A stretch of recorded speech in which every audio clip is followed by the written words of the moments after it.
Hi everyone. If you're joining us, I assume it's probably either really early in the morning or really late at night by you. But thank you for tuning in to Teaching 2019 Preparing for China webinar.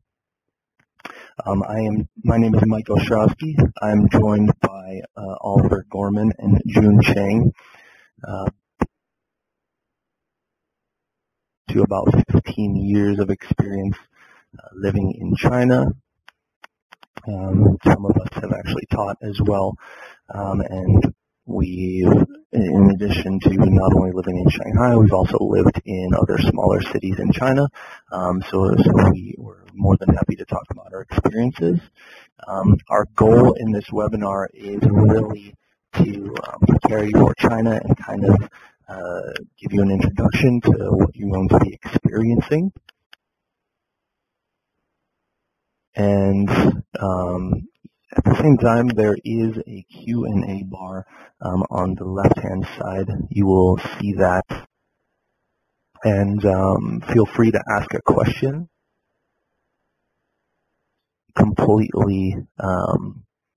It is completely private, so it won't be broadcast to everyone, but we'd be happy to answer your questions. So just a little bit about how this is going to go. Here's some of the things we're going to cover today. First thing, packing for China. What to do when you first get to China. Searching for an apartment. Transportation. Getting social. Food. Culture shock. Culture.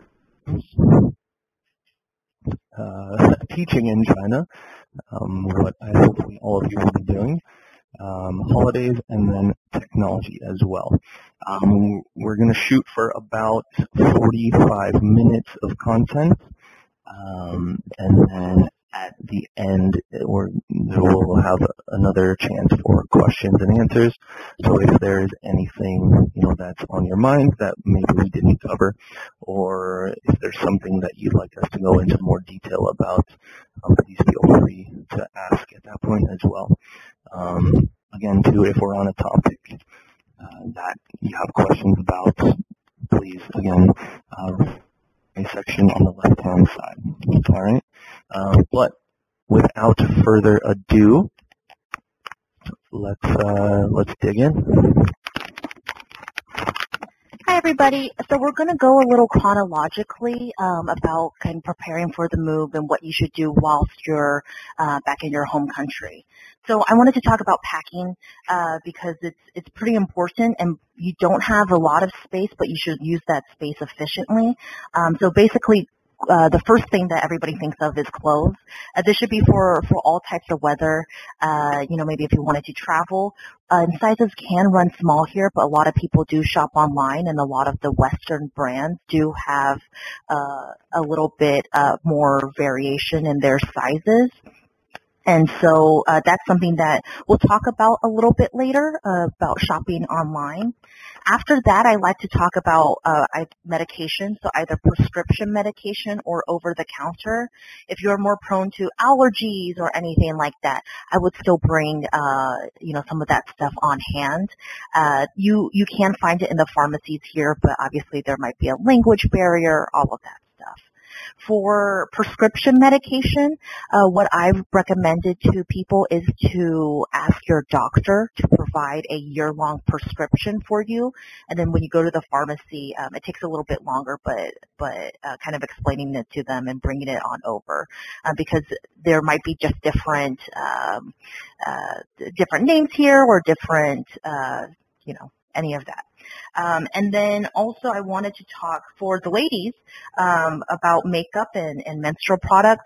Makeup here is very much tailored to the Asiatic skin tone. So if you are, looking for something specific, I would bring that along with you. Again, maybe like a year's supply. And then in addition to that, people here predominantly use menstrual pads. If you use any other form of menstrual products like tampons or the Diva Cup, you should bring those along as well. And then lastly, I think having cash to bring along is great just for, the daily first week as well. Anything you guys want to add? Actually, I do want to add just a little bit to that. Generally speaking, for clothing, Asian sizes tend to run on the smaller side. So if you are someone who's a bit bigger than or taller than the average person, it's probably also worth maybe buying any new clothes that you might need before you come abroad. Make sure that you know kind of what the weather's going to be like in your city or in your area. But generally speaking, for shoes, if you're over a U.S. sized, like 11 for men, 9 for women, it's going to be a little bit tougher to find your size. Not impossible. There's actually ways to make money. Or I'm sorry, apologies. There's ways to make your own custom shoes and things like that. Same thing goes with clothing, just standard clothing. If you normally wear larger sizes, it might be harder to find. Not necessarily the case. You can shop in Western chains such as like Uniqlo and H&M, and they usually carry larger sizes. But at the same time, just make sure you have enough clothes to get you by when you first come here.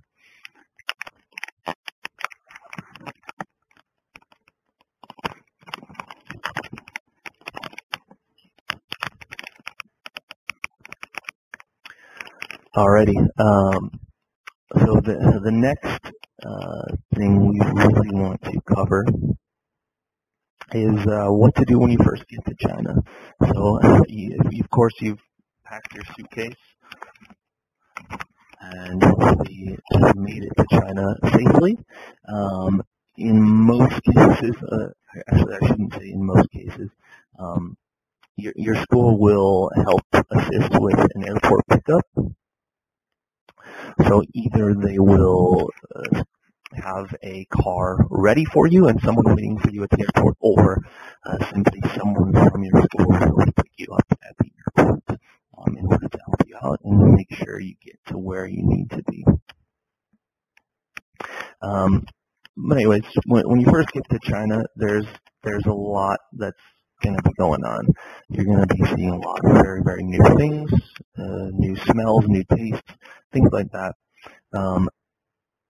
The number one thing that you should do is simply take some time to relax and slow things down.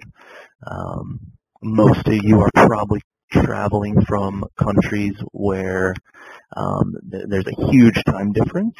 For example, China right now, it's about 8:40 a.m., so it's about 12 hours ahead of Eastern U.S. time. And that's a big time difference.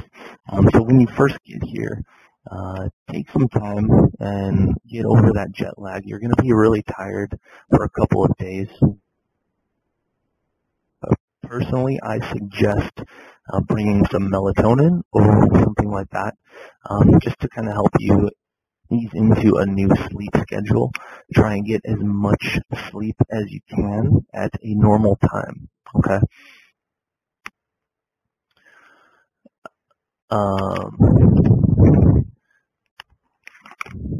The next thing that your school will help you do is registering with the police. Okay. This is normally required for all new foreigners to China. Your school will help you do this, but just don't be surprised or don't be nervous at all when you go to the police first thing when you get to China. It's just important that they know where you're staying and in case there's any emergencies. It'll also be helpful for you to know where to go. Next on the list of things to do in your first week is, we'll say, apartment searching. Okay, this is a question that we get asked quite a bit, and we will definitely go into further detail on this. Actually, I believe that's the next topic we'll be covering, is apartment searching. So I'm not going to go into too much detail here. But generally speaking, you'd be surprised how quick things can go with apartment searching. It's quite easy to find a pretty suitable place in just a couple of days. What we do suggest when you first find your apartment, make sure you set and make your bed. This is probably the first thing you should do for a new apartment. Just in general, it's nice to have a place to rest your head. It's just like the jet lag that we've been talking about a little bit earlier. It'll be nice to, especially if you've been running around all day. After apartment searching, next on your list should be cell phone. Easy enough. I'm sure pretty much everyone has a cell phone, smartphone nowadays. In China, there's two major cell phone providers, and they are China Mobile and China Telecom. They're competitors, so it's roughly the same price. You can purchase a new phone in China, of course, if you want to spare yourself the expense. Then bring your an unlocked phone with you from the U.S., UK, wherever you're coming from. Just make sure it's unlocked beforehand. Most new phones that are made on the market, regardless if they're made in the U.S. or I'm sorry, if they're sold in the U.S. or anywhere else, just make sure that it's unlocked and they can be used with most Chinese carriers. Okay. Next, sorry, this is going to be a long one. Please bear with us. Next, after your phone, you're going to want to set up a bank account. Again, someone from your school will be able to assist with this, and likely in your first week they will just take you to do this. So banks can be a little tricky. Some banks now they do require a residence permit in order for you to open an account. Some do not. If a residence permit, you will not be able to open a bank account until a few weeks after you get to China, once you have your residence permit. Just to clarify, your residence permit is not your Z visa, your work visa. It's basically what you get after you arrive to China and have checked in with your working permit. Can play that by ear. Some schools have banks they prefer to use, and they will walk you through the entire process. Once you get your bank account situated and your cell phone and your apartments, the next thing should be to hit. Most neighborhoods in China will have like a local supermarket where most of the locals and most of everyone buy groceries, buy household necessities. There's quite a few like foreign chains and things like that that provide pretty much the same things that you might be familiar with. There's Walmart here. There's a European chain called Carrefour. There's a couple others as well, IKEA, that you're probably familiar with. And of course, we don't have to tell you what to buy per se at the supermarket, but learn your way around the local supermarket. You're likely going to be spending a lot of time there. buy any more household necessities that you might need, buy groceries, get yourself nice and situated. And this is where you want to take your step. And you have an apartment now, turn it into a home. Okay.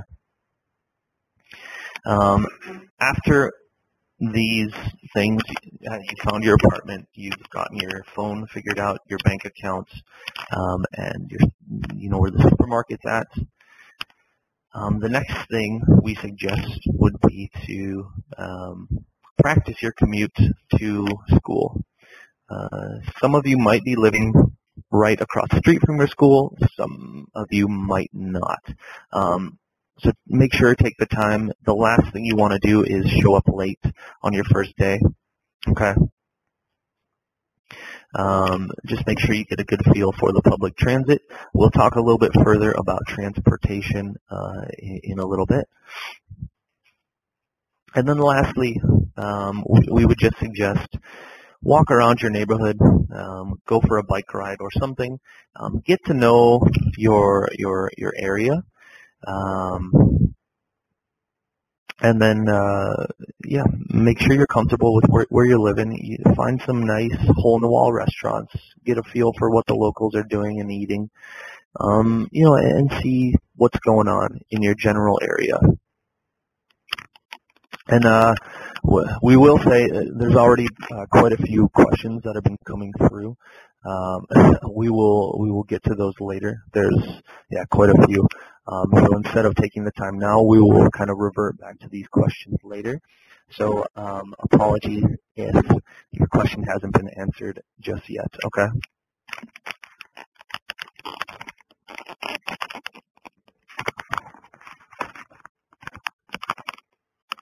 Hey everyone, this is Ollie here, and let's talk about finding an apartment. So the big thing I would stress is not to commit to anything before you actually arrive and see it in person. Just like anywhere in the world, pictures can sometimes be different than to the reality of the situation. So what I would recommend though is start looking at some websites now, just to kind of get a general feel, an idea about what the apartments are like and the amenities, what kind you would maybe be interested in, and just before you head over here. You could even drive. You can start reaching out to the ads and start arranging some viewings for after your arrival. One of the main kind of questions you'll have to think about and ask yourself is the kind of apartment or living situation that you want. And for most people, the choice is between a shared apartment, so you would have a room and share the apartment with 2 or 3 other people, or if you want your own studio or 1-bedroom apartment. Now, there's positives and negatives to both of these situations. So in a shared apartment, the great thing about that, well, one great thing, of course, is that it's cheaper. You can save some money quite easily. But also, especially if you come in by yourself, it's a great way of making friends and being sociable straight off the bat. To be honest, that's what most people do when they first get here.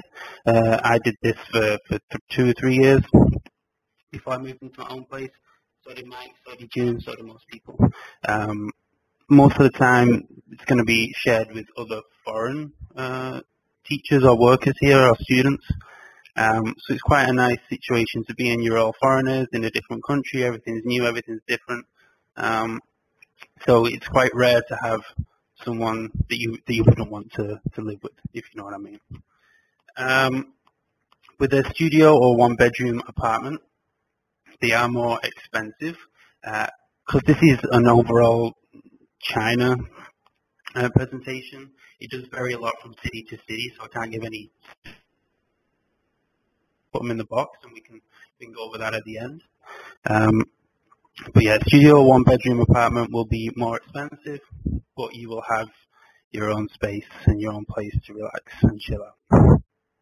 Another thing you want to consider is the location of the apartment in regards to your school and where you'll be working, but also the city centre as well. So just like anywhere else in the world, as a general rule of thumb, the closer to the city centre you are, the more expensive it will be. School and how close it is there, you want to think of the kind of commute that you want. So do you want to be within walking distance or bicycling distance to your school? Or you can be a little further out. If you want to be a little further away from the school, one thing I would recommend is being along the same metro line. The metro is pretty expansive in a lot of these cities. So even if you're not too close to the school, if you're along the same metro line and don't have to change lines, then you're never looking at a bad commute. Okay, so when you're looking at these ads and showing interest in apartments, most of the ads will be made by agents. A lot of these agents speak English as well, which is nice. So because it's with an agent, there is an agent fee involved if you do go with the apartment. It's completely free to start working with them and start looking at the apartments. But if you sign a contract, then the typical fee is 35% of the value of 1 month's rent. So 35% is paid by you of 1 month's rent and 35% by the landlord as well. This is standard in China. There's no way around it. You can sometimes find apartments directly that the landlord posted, although this is quite rare. And also, if someone wants someone to take over their apartment, this can sometimes happen too. But most of the time, you'll be looking at using an agent and paying that 35%. Oh, and then with deposits and rent. So this does vary from landlord to landlord, but typically you're looking between 1 month to 2 months rent as a deposit. Most of the time it's 1 month, but sometimes it can be 6 weeks rent as a deposit. And then the rent can be paid either 1, 2, or 3 months at a time. Again, this is all kind of negotiable with the landlord. So the second question is, when we arrive in China, depending on the school, will they help find affordable living for the teachers? Yes, we can also help. So if you want to reach out to your consultant, the Teacher Nomad, right direction for some websites and some WeChat groups. We'll go over WeChat later. But there's some WeChat housing groups. But also the school, they've got usually dozens of teachers arriving each year. They will likely have some agents that they know that are around the school that they can point you in the right direction to. Yeah, there's a couple of more great questions here about housing. We'll get to those at the end. If you can think of any more, just type them in the box and we'll get to them. Okay, we'll start the next section now.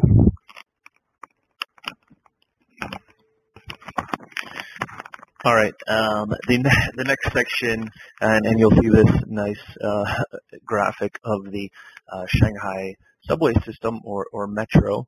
How can I get around town? Public transportation for someone like myself. I'm from the suburbs of Chicago. Pretty much spent my entire life driving everywhere. This will be a big change for other people in a similar situation. First and foremost, in most cities now in China, there's some form of a metro or subway system.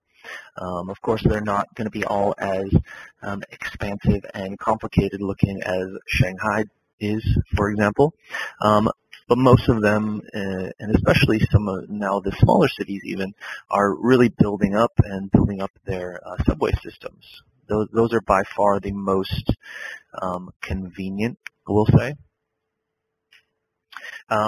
In some regards, in some smaller cities, you may rely more so on buses, actually. Public buses run generally from about 6 a.m. to 11 p.m. So most hours of the day, they'll help you get around if it's not convenient for you to take the subway or metro. The cool thing is that now in most cities, you can buy a transportation card. And this is just kind of like a refillable card. You put money on it, and you can use it on the subway or the buses. You just swipe it. The good thing is that, and one huge difference between kind of China and the U.S. is that public transportation is super cheap. A standard subway ride will cost you roughly between 2 to 5 RMB, which is in US dollars, that's about 30 cents to about 75, 80 cents. So quite cheap. A bus ride is liable to be 1 RMB to about 2 if the bus is air conditioned in the summer, which is nothing, about 10 to 15 cents. So very cheap. You're not going to spend a whole lot of money on public transit. Outside of that, let's say you're either in a rush, or maybe you're feeling lazy, or you're out and about in the city at a time where the subways and the buses are not running. Taxis are incredibly convenient as well.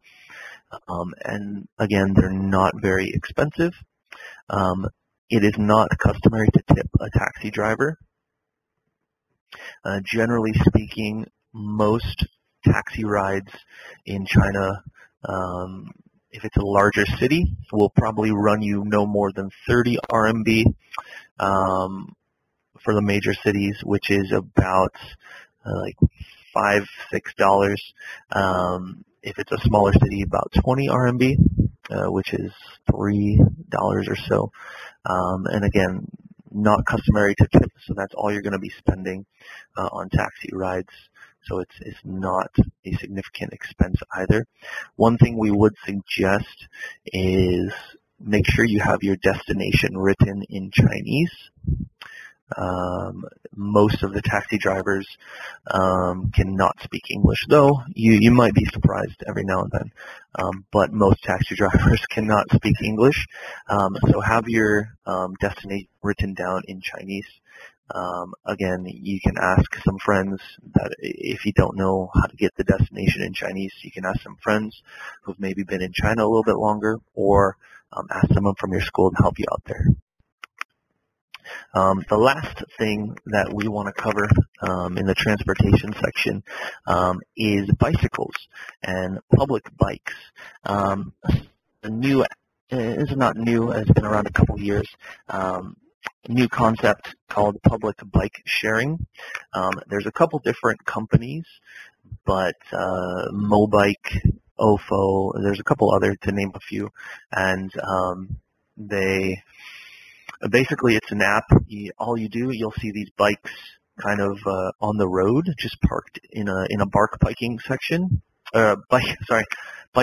section, and you take out your phone, you scan a barcode on the bike, it unlocks, and then you could take the bike to your destination.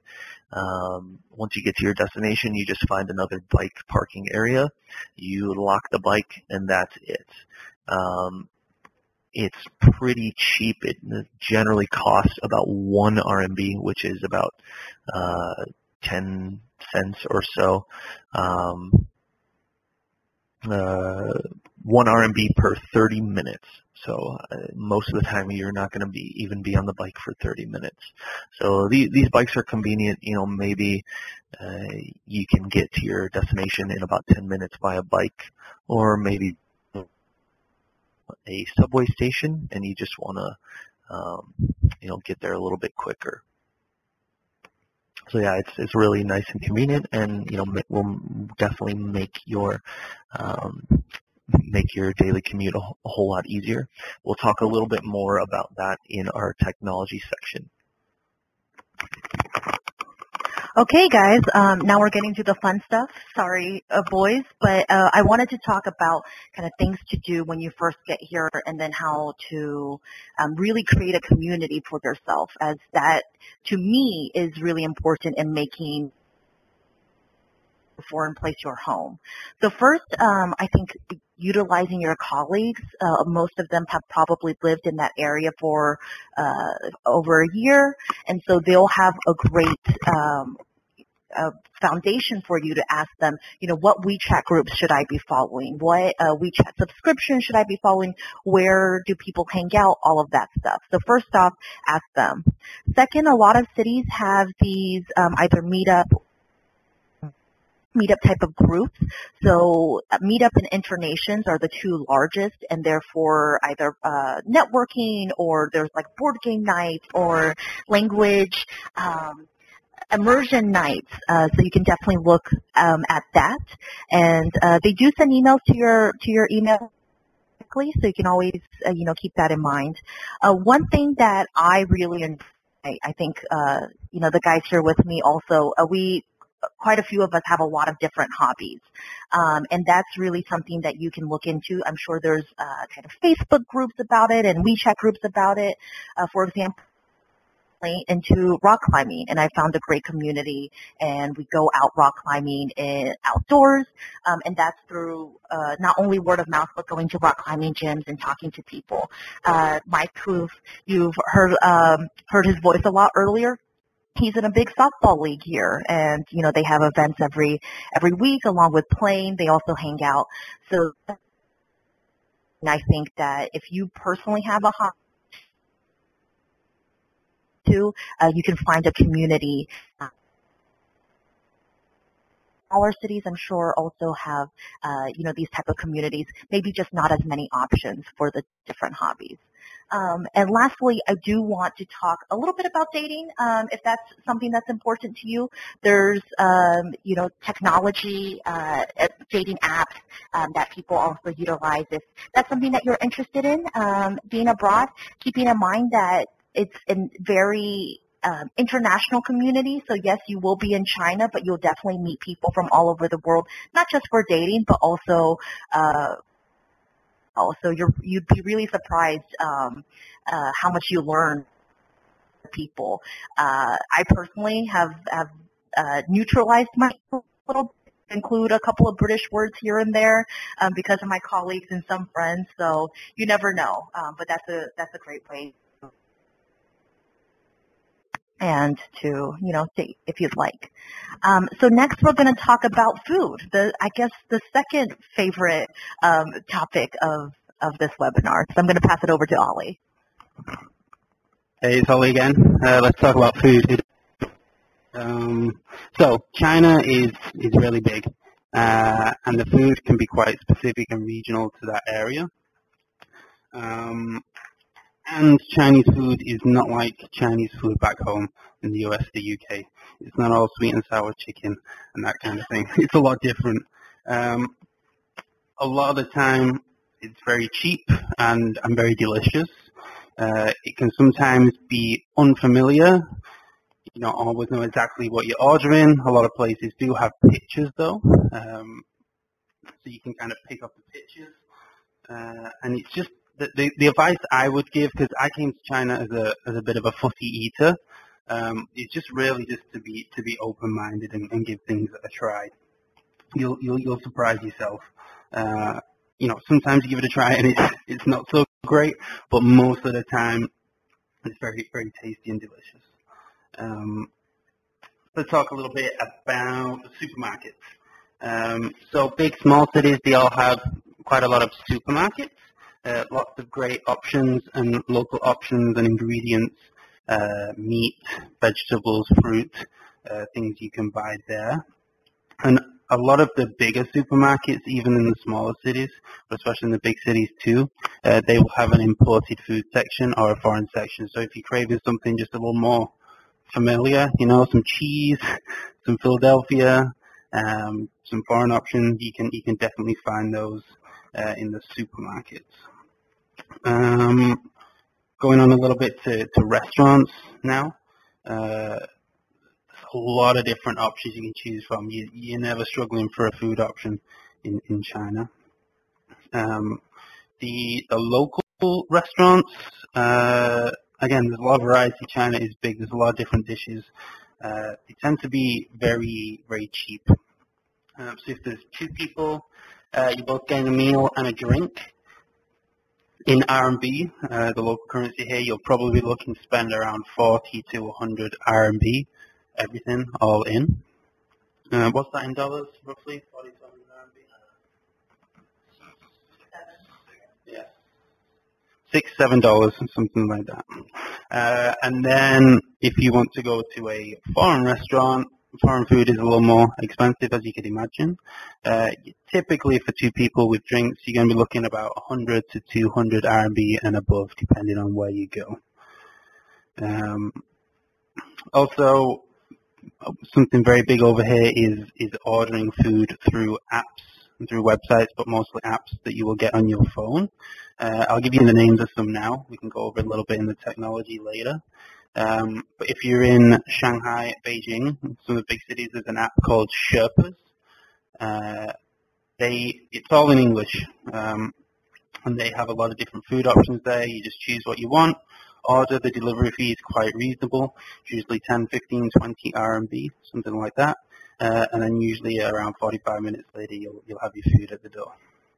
There's also some Chinese food delivery apps that are very, very popular here.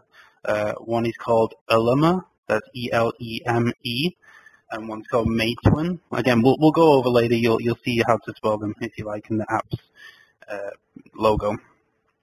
They are all in Chinese, so it might not be the first thing you want to do, but I would recommend downloading it, have a little play around with it, and your Chinese colleague at your new school can definitely hook you up, and you can start using that too.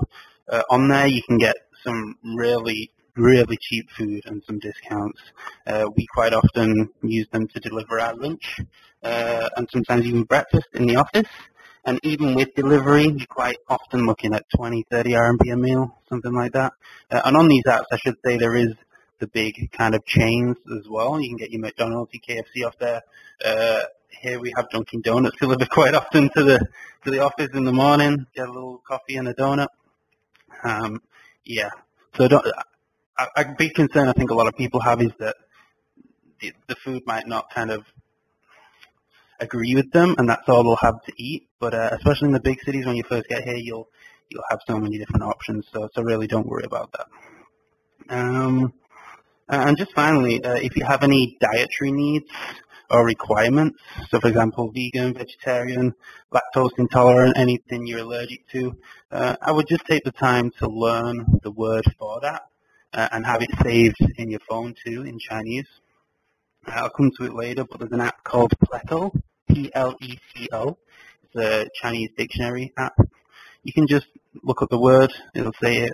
Even as a button, it'll say it out loud, but it'll have it in Chinese. You can just show it the restaurant or the shop owner, whoever it is, to make sure you're not getting anything that you shouldn't be getting. Okay, that's about it for food. But if you have any questions, please drop them in, and we'll answer it on at the end, and we'll get to the next section now.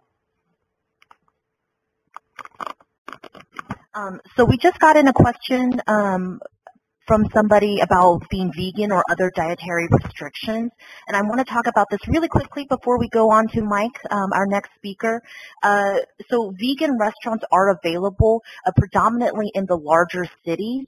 There's a lot of vegan communities. I know personally, I'm following a WeChat group called Vegans of Shanghai. But if you're ever worried about a smaller city, I wouldn't worry too much. Have a friend write in Chinese, that you don't eat meat in any form, and then you can present it to, the restaurant, the waiter, and they can accommodate you. In addition to that, China is predominantly a Buddhist country, and so near a lot of temples, and then even, not near temples, there's a lot of Buddhist restaurants, and they are vegan. So not even just vegetarian, they are straight vegan. So that also will give you quite a few options as well. Okay, now I'm going to pass it on to Mike. Yeah, additionally too, most Chinese cooking is predominantly vegetable-based anyways. But now on to the next section, culture shock. So if you've never been abroad before, I'm sure you've heard this term culture thrown around. You can see kind of in the graphic that we have It kind of looks like a roller coaster, if you will. So in general, culture shock is not what most people think it is. Come to a country right away, day one, and be like, oh my God, everything is so shocking. That's not actually what culture shock is. Sure, you may notice some, differences as soon as you get to China.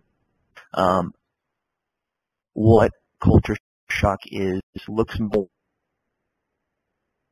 right-hand side.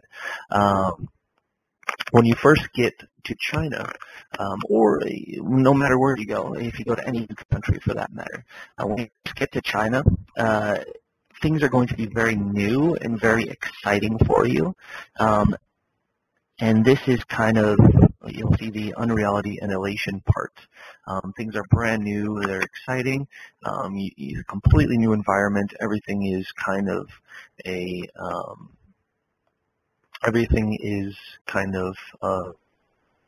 and you really enjoy that.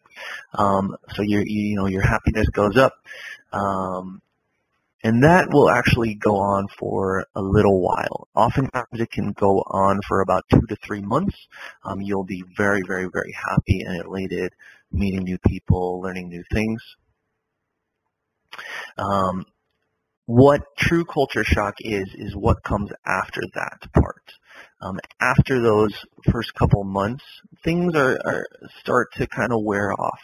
You'll start to notice more differences, and you'll start to feel like you're no longer on a holiday or on a vacation, and things, you're liable to hit kind of a low point. I know it sounds a little daunting, but it's just kind of the reality of how things are. So we really want to make sure you're prepared for this. Things will start to wear off. You'll start to develop a routine, and maybe you might develop like normal kind of problems that you encounter in your day-to-day life, whether they be in China, in the U.S., the UK, wherever you're living. People have issues kind of with work, maybe with friends or things like that. So it can be tough dealing with. Eventually you'll see kind of the going back up part. You'll adapt, and you will even out eventually. So basically, kind of just want to give you all some tips on how to manage that, because believe it or not, it's going to happen to everyone.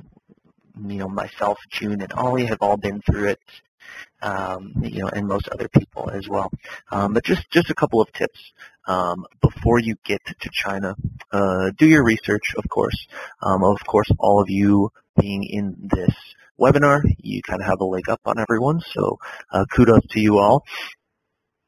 Look at some YouTube videos and kind of do a little bit more research into the culture and kind of what you'll expect. Some things that you can do is reach out to people beforehand, perhaps other teachers at your school. Somebody did ask us a question about that, by the way. Is there a group chat already established for new teachers to get to know each other? The answer would be, in most cases, yes. Even if you're in a smaller city and there's not so many other expats or foreigners, what we would suggest would be to reach out to your school directly and ask them to put you in touch with some teachers that are currently working there. And from the second you get off the plane, there's a social group and just kind of a safety net for you guys right there. After arriving, we would just say, give yourself some time. This whole culture shock and adaptation process can take sometimes up to like 6 months. It happens to everyone at different points, of course. You might feel homesick at times, but just keep in mind that this is something that's natural. Everyone is experiencing it. Be mature about it, of course, as well. You're living in another country. Respect that they, do things a little bit differently. we would suggest to kind of ease you back into things. Do things that remind you of home. Do things that you may have done regularly back, in the U.S. or wherever. And that includes just hanging out with other foreigners, people at your school. Sometimes treat yourself to a nice Western meal like a burger or beer or something like that. At the same time, too, it is perfectly okay if you need to just take a day and just like watch Netflix or whatever. Take a day, watch Netflix, or just take some time to yourself and just relax, kind of put yourself in your own little world there. Wow. Okay. And at the end of the day, too, we would suggest, just to make your life easier in general, just learn some basics of the language. We can give you some links later for like basic phrases and things like that, which will really help you to kind of get your point across in certain conversations, looking for food and things like that. And being able to interact with the locals if they cannot speak English is definitely a way to make your transition into the culture much easier. So someone's asking if there are any WeChat groups as a result of this webinar. If that's something that people want, I can arrange that. That's fine. You can specify.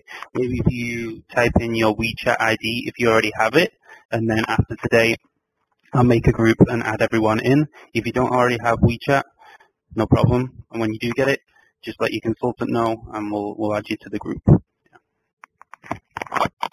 Okay, so I want to talk about some laws and cultural norms that we have here in China.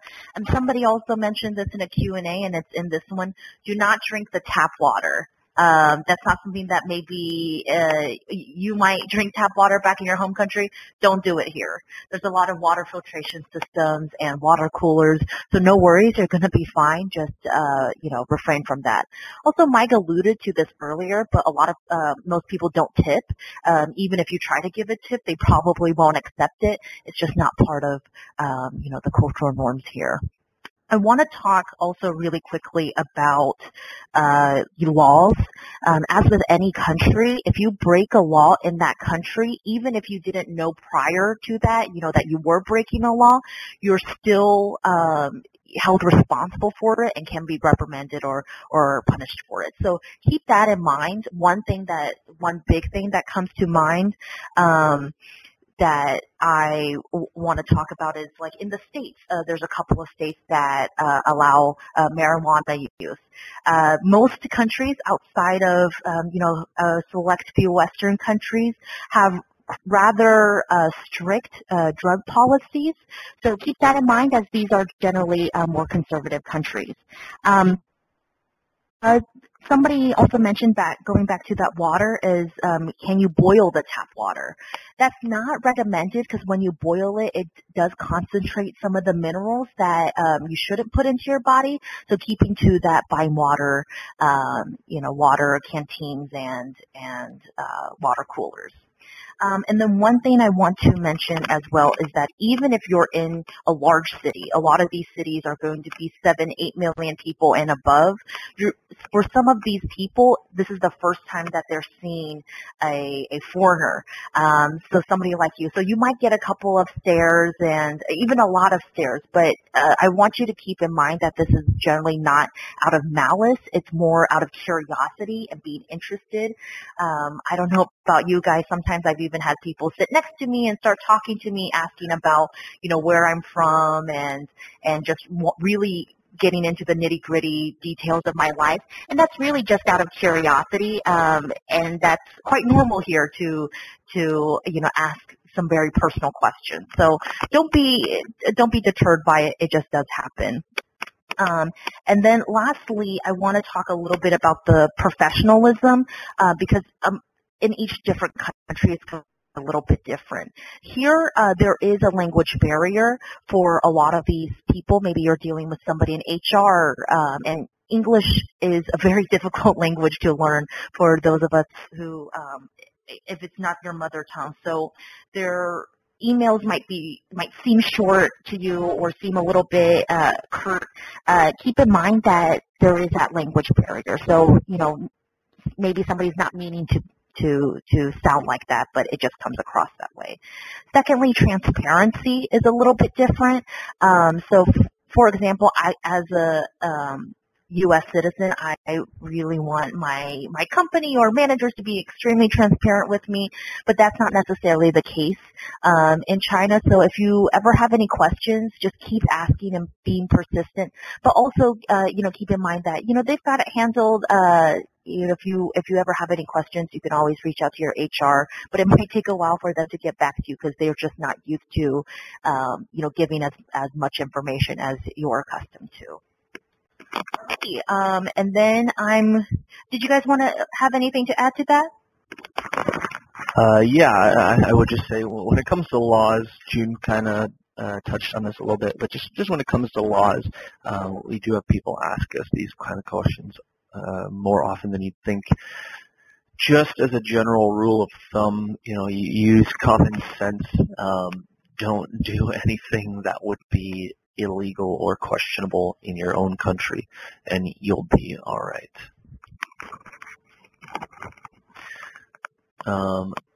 That kind of segues us into our next section about cultural norms and things like that, is what will the teaching be like?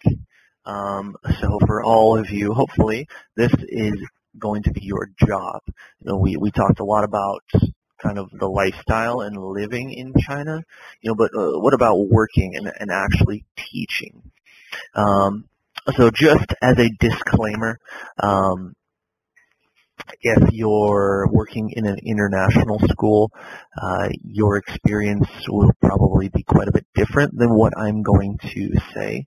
However, there's still quite a few things that may apply.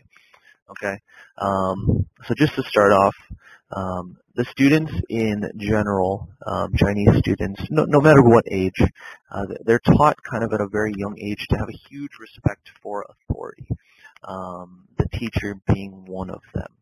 So they will kind of respect you. If you tell them to listen up, pay attention, they'll do that, which is quite nice. At the same time, they'll be very appreciative of what you do, regardless of if they learned anything from you. Hopefully, they're learning stuff from you. But anyways, going onwards from that, students, whether you're at an international school or a public school or even in a English training center, the students do not generally ask questions if they do not understand something. Going back to their kind of respect for authority, they're kind of taught to just, if somebody tells you to do something, do it, or at least look busy. Don't question it. What we would suggest in cases like this is always, if you're giving instructions on how to do something, ask concept checking questions to make sure they understand what has to be done. Ask them about the task that they're going to be doing rather than just telling them how to do it.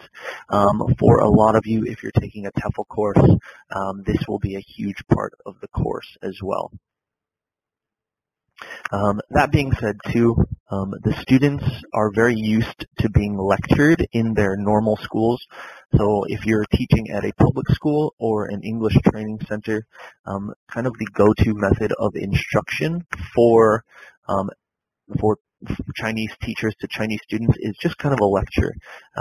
Believe it or not, even if the students are in grade 1, they're not used to doing so many activities and whatever games and things like that.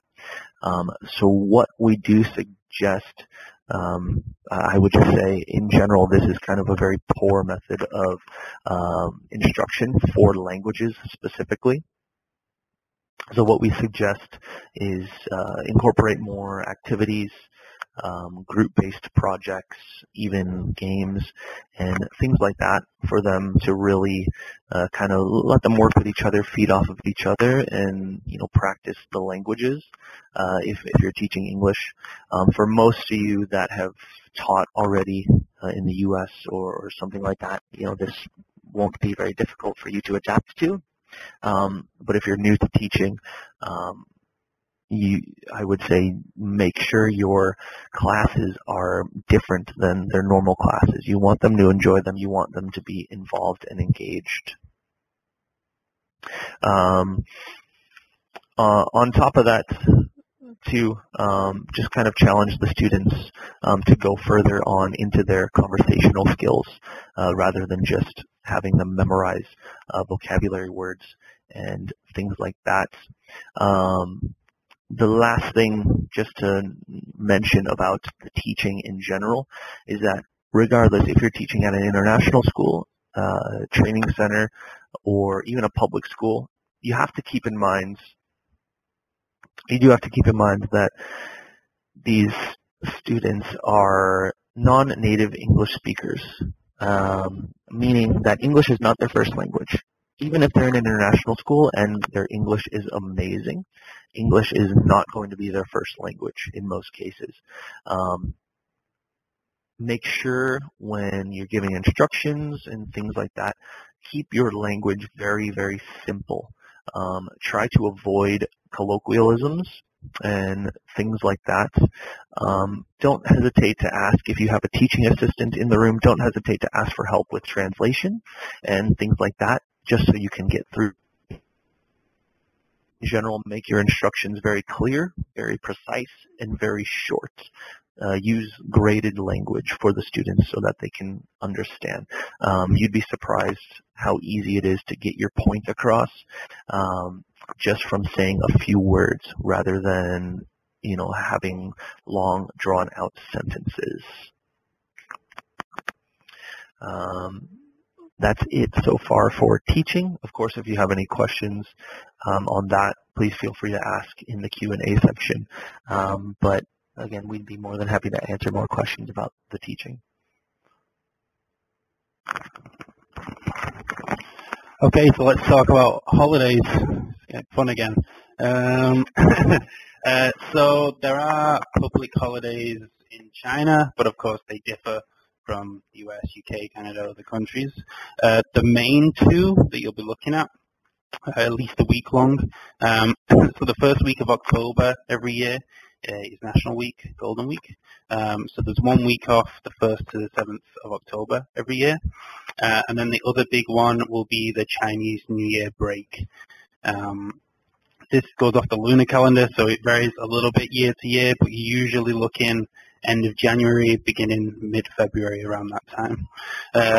Naturally, these are great times to travel and explore either places within China or other Asian countries. A lot of people, and myself included, actually would suggest countries outside of Asia at this time because everyone in China will have the holiday at the same time, so tourist places can get rather busy. So yeah, that's just something to bear in mind. Then there'll be other 3-day, 4-day holidays sprinkled within throughout the year as well. These make good times to take little 2 or 3 day trips around China. One thing to know on holidays is that there's a concept in China called make-up days. And for teachers, for everybody, students in China, they're a normal concept. So what they usually do, the government sets the holidays for 3 or 4 days consecutive together. And then you might have to work the weekend 1 day before or the weekend 1 day after. Don't worry, this is not just your school being mean or anything like that. This happens across China. And then let's talk about Christmas. So Christmas is not an official holiday in China, so most things remain open, and that's including the schools, but also shops, bars, restaurants, everywhere. That being said, people still celebrate it though. It's been quite commercial over here, Christmas. So you'll see a lot of decorations, trees, even in the bigger cities they can have German-style Christmas markets too. So you can have a good time and fun and celebrate, but it's not an official holiday. that's about it on holidays. The next section is anticipation here. Apps and websites.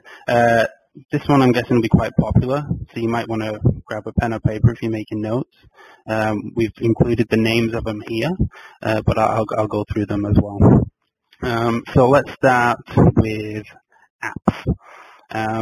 So there's a lot of useful apps that you can download before you come over here and just play around with them, look around them, try and get a feel for them and get used to them.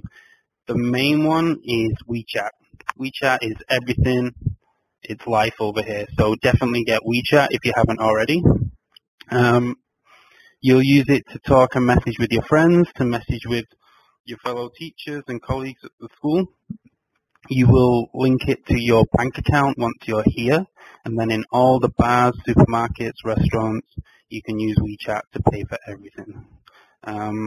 Through WeChat, you can also find train tickets, plane tickets, buy movie tickets. There's a lot you can do with the app. There's accounts that you can follow to keep up with news, or the groups that we talked about before if you're into particular activities, or there might be groups within your school, So WeChat is the number one main thing. Get it if you haven't already. Another one is Alipay, A-L-I-P-A-Y. This is a banking app, basically. You just link it to your bank account, and then you can also use Alipay to buy things at supermarkets and restaurants as well without having to use your card. This depends on where you live, but I also would recommend getting a Metro app if the city where you're at has a Metro. A lot of these are interactive too, so you can just click on the Metro that you're at, or that you're starting your journey, find the Metro that you want to go to at the end, and it'll tell you the quickest and the easiest route. It'll tell you how long it takes as well, so that's quite useful. Another one is Didi, D-I-D-I. This is Chinese Uber, basically, but you can, when you're downloading it, you can choose English as a language, so it's in English too. It's very quick, very cheap, very convenient. It's quite easy to get a driver most time of the day. Like, anyway, it can be a little queue if it's rush hours or if it's raining, but most of the time you'll be able to get a Didi right away. Oh, and again, if you've downloaded the English version, you can just search the location where you want to go in English. It'll find it, and then the driver knows where you're going. We touched on it before, but bike sharing is a big thing here. Pretty much everyone has a bike sharing app. There's a couple you can choose from, but Mobike is probably the most popular. There's one called Hello Bike as well. You can download the app separately, but Alipay that I mentioned before, they actually own Hello Bike, so you can just use the Alipay app. That's what I do. Any other apps here that I should talk about? Yes, so in terms of Chinese and language learning, if that's something you want to do, I would recommend this, by the way. It's a good way to kind of get in with the culture and learn a little more. One I already talked about is Pleco, P-L-E-C-O. This is a Chinese dictionary. If you're ever stuck for a word, might be going back to the dietary needs, things like this, just type it in. It'll show it you in English and Chinese and the characters as well. And then for actually learning Chinese, a couple of good apps are Duolingo and Anki as well. If you want to listen to music, there's an app called QQ Music. It's literally just the letter Q twice. Just type your song in English and you can listen to it. Easy. There's also, you might have heard of Taobao before. It's the biggest e-commerce company in the world. It's basically Chinese Amazon, and you can literally find anything, and I mean anything, on Taobao. Anything. It's crazy. That is all in Chinese, though. You can actually search through pictures on there, but that's not always 100% accurate, the algorithm. So one company, an app I would recommend as well, is called Baopals. That's B-A, you can see on the left-hand side there, B-A-O-P-A-L-S. That's Taobao, but in English. Yeah, so that's pretty self-explanatory. And then June touched on dating before. You can use Tinder here if you want to, and the others. And then there's also a few local apps. One called Bumble, like a bumblebee, B-U-M-B-L-E, and then one called Tantan, T-A-N-T-A-N, which means talk in Chinese. And then another one that might be useful is a currency converter app, because when you first get here, it's going to be a little difficult to know how much you're spending at times. I just have XE, that's the main one. You just type in the amount in RMB, it tells you in dollars, pounds, whatever you choose. So that's a useful one to have too. Let's go on to websites quickly. They tend to be quite regional, the ones I mentioned, so you might want to do Google searches on where you're at, which city you'll be going to. But if you're going to Shanghai, the main one is called Smart Shanghai. You can find out, there's a directory on there if you're looking for bars and restaurants, supermarkets, doctors, hospitals, anything like that. And they also have articles, up-to-date articles, and you can find out what's going on in the city that week. There's also similar ones. The other main one will be That's Mags, THATSMAGS, That's Mags. And then they have, I think it's about 10 different cities that you can choose from there, so you can check that out. Going back to travel, there's a website, it used to be called Ctrip, but now it's simply just trip.com. It's in English, I should say, too, and you can buy train tickets and flight tickets on there and usually get a good deal. What I tend to do is maybe check somewhere like Skyscanner in English, then trip.com, see which is cheaper, maybe try the airline directly, and then you can usually get the best deal there. And then let's go on to the VPNs. Some of you may have not heard of a VPN before, but literally every foreigner in China has a VPN, and this allows you access to websites that you normally wouldn't be able to get onto if you're in China. So we're talking YouTube, Instagram, Netflix, all those good stuff. There are some free VPNs that you can download that work okay, but they're not very reliable, and they might not work sometimes. So most people, and what I would recommend, is to get a subscription, a paid service. There's a few out there, but the big two are probably Astral and ExpressVPN. I would recommend to get that before you come here, because it's a little restricted and harder to download once you're here. So definitely look into it. If you've got any questions about us, we've all got the plans. We've used them both. You can ask us, but look into that before you get over here. And then you can just keep up to date with Facebook, Instagram, YouTube, Pinterest, like you would at home. Yeah. Great. So that essentially concludes our presentation. I'm going to leave this slide up just because it does have a lot of information, and if you want to write it down or are finishing writing it down, no worries there. So now we're going to head into the Q&A, and we're going to start with the first type of questions that came in. And the first question that we have is about pets. So actually, Mike and I don't have pets, but Oliver has two gorgeous pupperoos, so I'm going to hand it over to him. Yeah, I have two beautiful dogs, Lulu and Pablo. Was there a specific question about pets, or just in general? Okay. This very much depends on where you're coming from. What I should say is I got Pablo and Lulu here. If you're thinking about getting a dog or a cat whilst you're here, there's a lot of cats or dogs that need homes.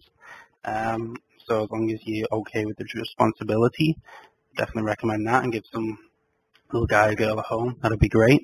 You really want to do your research before you come over here. If you're coming over here in August and you're still considering bringing a pet, I can tell you now, it's too late. Because there's some tests, documents, blood tests, all that kind of thing you need to do before you come over here. We do have some specific information on our website, but again, it varies a lot depending which country you're coming from. And then once you're here, Chinese people love their pets. It's sometimes quite funny, but you see a lot of pets with shoes and with clothes. They really spoil them. And there's a lot of good pet shops where you can buy food, all the other good stuff that you need.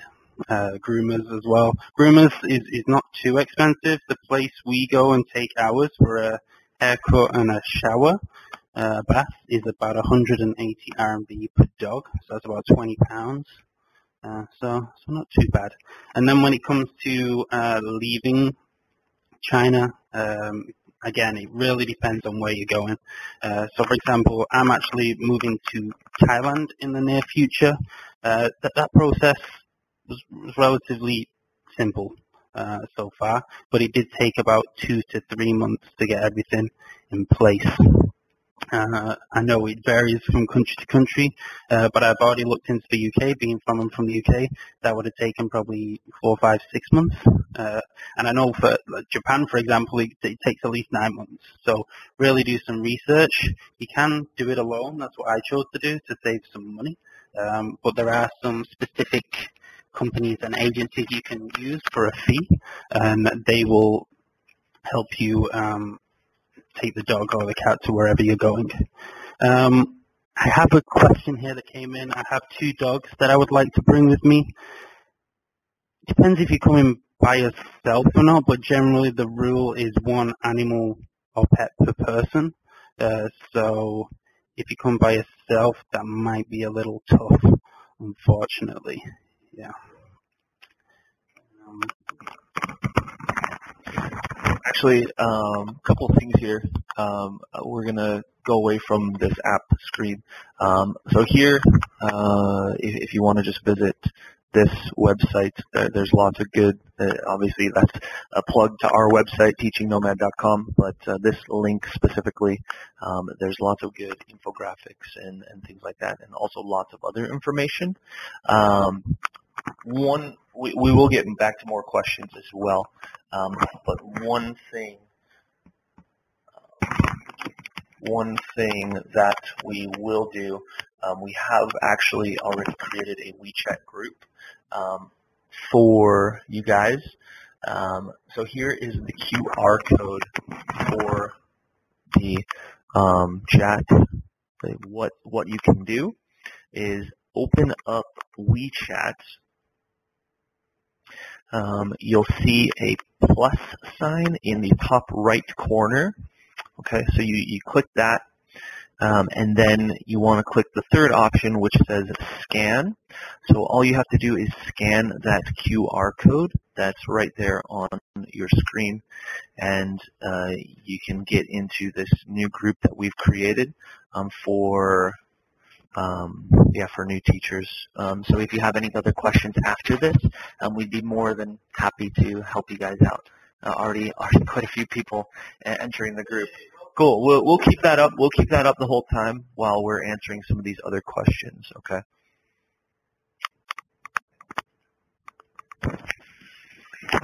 So the next question we have is how much money to bring on hand. So this is going to vary person by person. I personally am a little bit more conservative in the sense that I want to bring more just in case if there's like a rainy day type of feel, because the 3 largest expenses when moving abroad, first is the flight. The second is rent. So this will include deposit, and maybe like 1 or 2 months a deposit, and then that first month's rent. And then the third is just basic living costs before you get that first paycheck. So personally, I like to say around $2,000 to $3,000. But I know that really depends on person. If you're somebody who's going to be eating more Western food, then you really do have to think about that. We really can't give you a definitive number just because everybody's moving to a different city and everybody's cost of living are a little bit different, but just do a lot of rainy day, keep a bit of rainy day money just in case. What I would say as well is that first month, just like if you moved anywhere in the world, the first month you are going to spend more than you will probably do the other months. So that's getting settled in. You might want to go IKEA and buy some furniture, join a gym. go to a few more events to be social, like you were talking about before. You're probably going to spend a bit more money the first month than you usually will, so bear that in mind.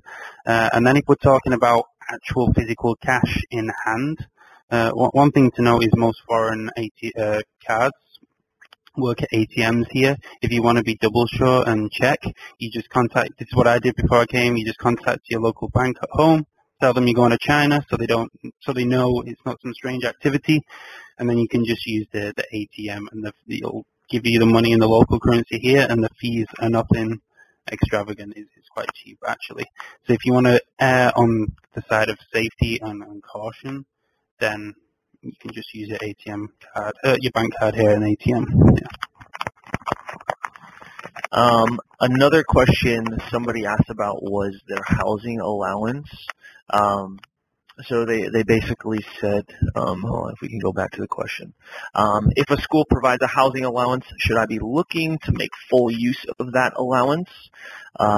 Or if I only need to spend half, am I wasting the rest of that allowance? Something like that. So basically, to put it simply, a housing allowance, consider it a untaxed portion of your salary. So let's say we'll keep it nice and easy. Some of you will have more than this, but let's say, for example, a housing allowance of about 2,000 RMB. Let's say, for example, you find a nice apartment that you like for only 1,000 RMB. So does the school only pay that 1,000 RMB, and are you wasting the rest of that? To put it simply, what you need to provide when you rent an apartment is called a fapiao, or an invoice. Basically, it's like a piece of paper that says that you're renting for X amount of money. So what we do suggest is your landlord can help you arrange this, or other teachers that are currently at the school can help you to find someone to give you fapiaos. They're not very difficult to come upon. What we would suggest is, even if your housing allowance, let's say you're only spending 1,000 RMB, get a fapiao or invoice for 2,000 RMB, or the entirety of your housing allowance. So your school will reimburse you that full amount, the 2,000 RMB, instead of just the 1,000. Okay. It's kind of a thing, as long as you have the fapiao or the invoice, nobody really questions it. So you just give the fapiao or the invoice to your school's HR, and they will just give you that money reimbursed to you. So it's pretty nice. So just make sure you get that fapiao invoice, and you can get all of your housing allowance. Same thing goes to if you're spending more than your housing allowance. They just still get the fapiao amount for the housing allowance that you are given. So if you're spending 3,000 RMB and your housing allowance is 2,000, get an invoice for 2,000. Okay. So we got a quick question about whether or not we're recording this webinar. We are, and it will be about where it is posted. I want to talk, we mentioned this, but somebody wanted it to be repeated. I just cannot reiterate enough. Do not drink the tap water. Do not boil it and then drink the tap water. There's filtration systems and water coolers that you can drink the water out of. I often make chicken soup, for example, still not using the tap water, using that filtrated water. Just on that as well, you can very cheaply get a water cooler, cooler, that's the word, put into your house at home. That's what we do. And then we have a delivery guy. We call him when we need some water. He brings 2 huge 20-liter jugs. That lasts us a couple of weeks. So, yeah, don't worry that you'll have to go to the shop all the time, buy a load of plastic, buy a load of bottles of water. You don't need that. That's a cheap option, too. Okay, so the next question we have is the difference between kind of the Western culture and between that and then saving face, which is a common term or phrase used in China. So a little bit about saving face and what that means is that people here really respect, kind of their own dignity, and they don't want to be embarrassed. And because of this, in a lot of ways, Chinese people tend to brush things under the rug and maybe not be as confrontational. Whereas abroad in other countries, we're a little bit more confrontational. If you have an issue, you want to resolve it as quickly as possible.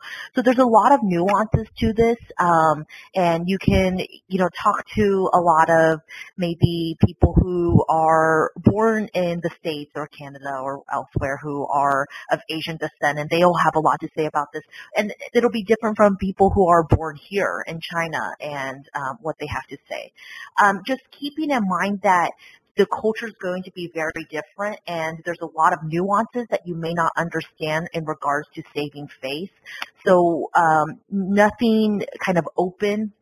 If you want to confront somebody about an issue that you're having, not to do it in front of other people, and then also kind of really adjusting to that type of culture. There's a lot of also articles online about saving face and what that means. Yeah, someone's asking about the VPN and how many devices you can use it for and what devices. It really depends on the subscription, the company you go for. But just as an example, myself and my wife have a basic Astral package for the year, and that's good. It's only one subscription, but I think the device is unlimited, but you can only use 5 at a time. But I mean, unless there's a big house of you using it, you're not going to use 5 devices at the same time. So, for example, we will have it on the laptop and be watching a series on Netflix, and then we'll be both sat on the couch looking at Instagram on our phone. That's pretty much every night and every weekend. So, yeah, don't worry about that too much. You can even, if you wanted to share it with people in your apartment, you could do that. So don't worry about that. Should we go to the phone question next? Okay. So we did touch a little bit on phones. There was a couple questions about those actually. One of them was, should you buy a new phone, or will my phone be compatible? Carriers in China use a SIM card. So if you have a carrier in the U.S. or wherever that does not use SIM cards, unfortunately that phone will not be compatible. But yes, make sure your phone can take a SIM card, and you should be okay. The band waves and the frequencies that the phones here use are also generally going to be able to be used with most U.S. phones. Keep in mind too, most phones that are purchased in the U.S., they're not made in the U.S. Chances are they're probably actually made in China, but they're designed for use around the entire world. Okay. There's actually a good website that we suggest is www.willmyphonework.net. So that's WILLMYPHONEWORK.net. Willmyphonework.net. If you want to check just to be sure, you can go ahead and check out that website. It's a great resource. Someone also asked, should they purchase an international plan? No. I know some of them do exist. They can be quite pricey. So I would say it's probably not worth it for you to do that. most phone plans here, I personally only spend, I brought my own phone, I personally only spend about 15 to 20 US dollars per month on my phone service. So it's quite cheap, about 100 RMB in the local currency. Just get a phone plan when you're here. So it's pretty nice and convenient. Yeah, and keeping on the phones too, one thing, just before you get over here, just make sure your phone is unlocked so that it can carry another SIM. I know back in the day when I first came here, I had a T-Mobile iPhone 4, so that's how long we're talking about. And if I didn't get it unlocked, I couldn't put another SIM in. So I have to get it unlocked before I come here. So whichever phone company provider you've got, just make sure it's unlocked and can take other SIMs, and then you'll be good to go. Mike just touched on it, but I have a plan. It's 100 RMB a month, and that's unlimited data, text calls, everything. It's a pretty good deal. Yeah, so it's not that expensive once you're here. Just one more thing to touch on, like international phone service plan. If your goal in getting that would be to communicate with people back home, what I would just say is, like personally, and I think most other foreigners that work here, get like your close friends and your family members for sure on WeChat. That'll be very easy to communicate with them. I call my parents and some friends on WeChat every so often, and it's nice to nice and easy way to keep in touch. For everything else, they also have Facebook Messenger that once you get your VPN set up, you'd be able to use here. Okay, and I want to talk about two quick questions that we have received. One of them is about church services and whether or not there's, Christmas mass or Christmas church service. So in the larger cities, there will be church services, but it really depends on whether or not they have your denomination or your specific religion. In Shanghai specifically, there's a very large expat community. I have a friend who attends Jewish services, and then also during Christmas there is Christmas Mass, maybe midnight Mass, stuff like that. So no worries there, but it really does depend on the city you're living in. The second question I want to talk about is about safety. And this is obviously a huge topic kind of across the world, moving to a place that you don't know. You might not be as familiar with it. I would say as personally a young female, living in such a large city, I have never really felt unsafe in the city, in the sense that, if I am walking home and it's dark outside late at night, I don't feel unsafe walking home, when it's a little bit darker out, or taking a taxi by myself. This is not to say that you should not have your wits about you and, to protect yourself should anything happen. But in general, a lot of the people here are, they're not as, what's the word? They're not very aggressive. The one thing that really happens most often is pickpocketing, but they're not really aggressive.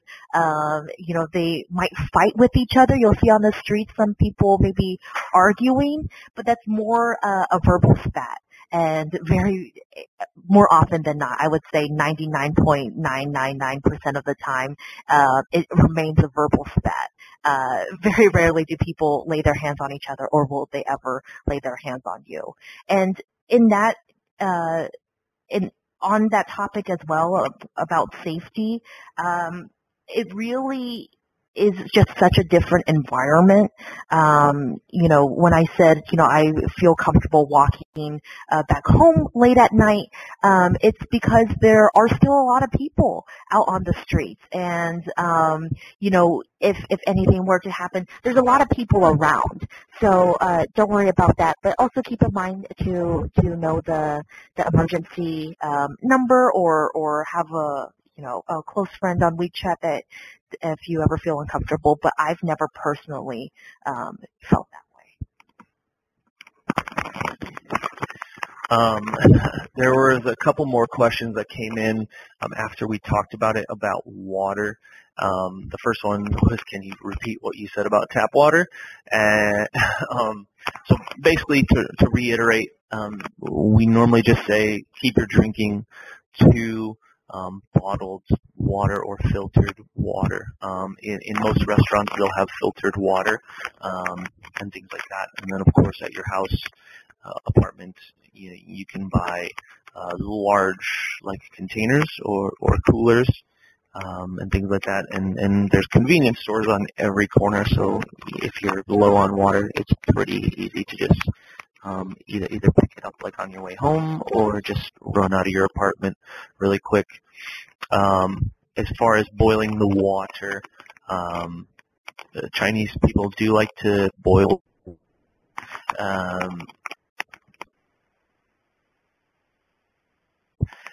We would not suggest it. Lots of people do drink it, but we personally would not suggest it, just because if you're extra worried, there can be in the water. It's not normally, it's not going to be a life or death scenario, but if you want to play it safe, just stick to bottled or filtered. As for showering and, for example, other things like brushing your teeth, the water should be perfectly fine. No reason to use like bottled or filtered water for that. Most of us here just shower normally, and we use that water. The water actually in China, the water is actually treated. I'm not sure if you guys knew that, but the water is actually treated. But the problem is that the infrastructure and generally speaking, like pipes and things like that bring the water from the treatment facilities to your house, the pipes are old and outdated, and while China is, kind of trying to catch up with those sorts of things, those are kind of the issues. There's still some, they might have some holes in the pipes, and, things from the ground might leak in. So we normally just say, just bottled water. Showers, brushing teeth, everything else is okay. So somebody asked quite specifically, is there an Aldi in China? They literally just first opened their first one about a month ago in Shanghai. I must say, though, I'm a little disappointed with it because in the UK and the US, I believe too, it's the things it's known for are good and cheap fresh fruit and veg, and some off-brand cheap products too. Didn't really have those. The fruit wasn't loose; it was in plastic. And it was quite expensive, the other food. So, if there's one near you, check it out. But there's a lot of fruit and vegetable markets. People be selling the food there. It's cheap. It's delicious. Definitely do that to get your fruit and veg. Yeah. Okay, we're going to have just 2 or 3 more questions. If you have any other questions, as we said, check out the Teaching Nomad info sheets page at our group chat. But one big question that somebody had is about pollution. Do we wear masks every day? I personally have lived in the north, in both Tianjin and in Beijing, and so it really does depend on the time of year and what city you're located in. Personally, living in Shanghai, I don't feel it at all here. Maybe a couple, 2 or 3 days in the winter time. I personally don't wear a mask. I do know some other people who do happen to wear a mask. You'll see a little bit more pollution mask usage, so the PM 2.5 mask usage up in the north in Beijing and Tianjin, because there's a little bit more industrial production up there. And it would predominantly be during the winter time. So that's where it really gets pretty bad. I will say, though, that I personally think in a lot of Western media, they over-exaggerate the level of pollution. I'm not saying it's not, for those with asthma, please keep that in mind, not wanting to be in these areas. But it's not something that you can't deal with. A lot of people have air purifiers in their home up there and then have a little bit more, sturdier masks, so to speak. So no worries about that. Yep. Okay, a couple more. Someone asks about Western medicine, medicine in general. With the schools, most of them should provide an insurance policy, medical insurance. So if you have any questions, you can ask the school about that. It does vary a little bit from city to city, so naturally in a bigger city there's going to be more access to Western kind of medicine and even doctors in some case. What I'd say about the kind of local doctor medicine though, it's quite good and it works well. Personally, actually, a couple of years ago, I had to have an operation here, which was quite daunting at the time. It's definitely something I didn't plan. But I used my insurance, and a lot of the staff working on me and with me were Chinese, and everything went A-okay, smooth, and I'm still here now talking about it. So, yeah, don't worry too much about that. Some of the insurance policies might cover more Western-style hospitals too. Quite a lot of the hospitals might have a certain section or floor that is for, they call it an international section. Yeah, what else is going on? Yeah, a couple more here. Somebody asked about, back on phones again, somebody asked about how much does it cost to purchase a new phone in China. Good question, if that's something that you're interested in. Most like major flagship devices, for example, like a Samsung Galaxy or like an iPhone, roughly the same, if not more actually, than they are in the U.S. So generally speaking, prepare for that. However, the cool thing is that, one, given technology nowadays, there's a lot of also cheaper options that are capable of still, depending on what you're doing, if you're, into like gaming or stuff like that, and you need a more high-powered device, there's actually quite a few high-powered devices that you can get at a fairly reasonable cost. Actually, many of these lower-cost providers of phones are actually Chinese. Some names that you might recognize or might not, like Xiaomi is quite a popular brand here amongst the Chinese. Huawei, you've probably heard their name quite a bit in the news these days.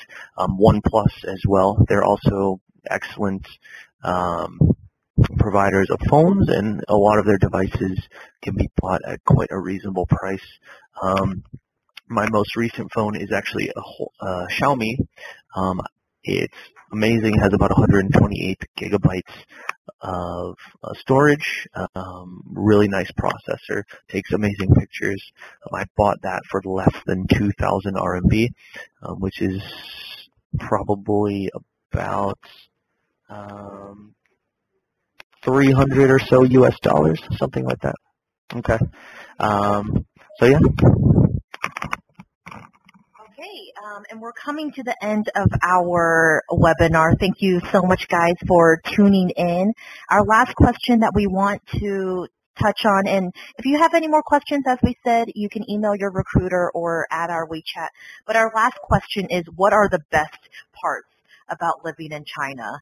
So I'm going to go down the line, and we're going to talk about our favorites. Hey, Sully here. There's quite a lot actually, and that's genuine as well. A big part that I like is being outside your comfort zone quite regularly, and how that challenges you. I feel like in these past few years, I've learned a lot about other cultures and stuff, but the thing that is probably most valuable to me and that I didn't expect is how much I've grown and learned about myself as well. And then besides that, it is the travel opportunities for sure. You've got all these within China and then surrounding countries, all these beautiful places that, if you're coming from the US or the UK and, you're not going to spend a 3-day trip to Korea because it's so far away, it's a 4-hour flight. From here, it's an hour and a half, 2 hours, things like that, and it's quite cheap too. So yeah, the travel opportunities and learning about yourself would be the big two for me, I would say. Yeah, kind of to capitalize on that, what Ollie said, learning about yourself and just going outside your comfort zone. A really cool thing about living here is you'll be able to meet people from all different walks of life from all over the world, and not just like local Chinese. One thing, you're going to have a lot of other coworkers from different countries as well, not just wherever you're from. On top of that, too, there's other people here that are here for work, doing all different kinds of business and things like that, or studying. So that's why we say get involved with some groups and find some like local hobbyists that you're in that have similar interests. But yeah, I'm happy to say I've met people and happily hang out with people from all over Europe, some parts of Africa, even other Asian countries, Latin America, all over. And it's really cool, and it kind of really exposes you to a lot of different cultures, and just kind of like Ollie said, taking you outside your comfort zone. On top of that, just the convenience of everything. I know we mentioned like food apps and things like that. Being able to get everything delivered right to your door is also pretty awesome. Well, they covered a lot of it. I think I'm the last one because I have the longest why China is so great spiel.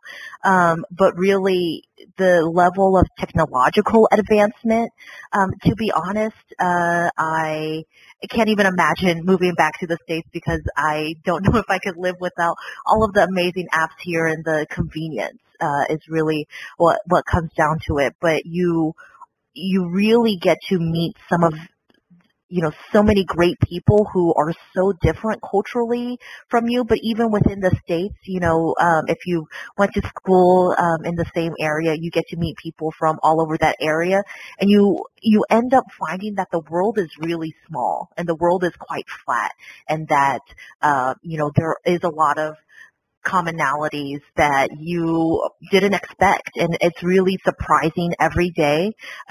Even quite a few years into my life of living in China, and it's really just invigorating is the word that comes to mind. So that closes our webinar. Thank you so much for joining us. Mike is going to close on out and tell you kind of the last remarks. I just wanted to say thank you all for listening in. We hope this information was helpful to you guys.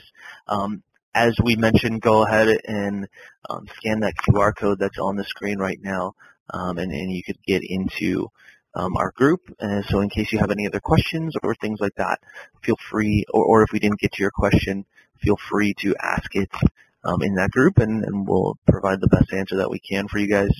I do want to say, too, that if you are listening to the recording of this webinar, that QR code will only be valid for another week or so.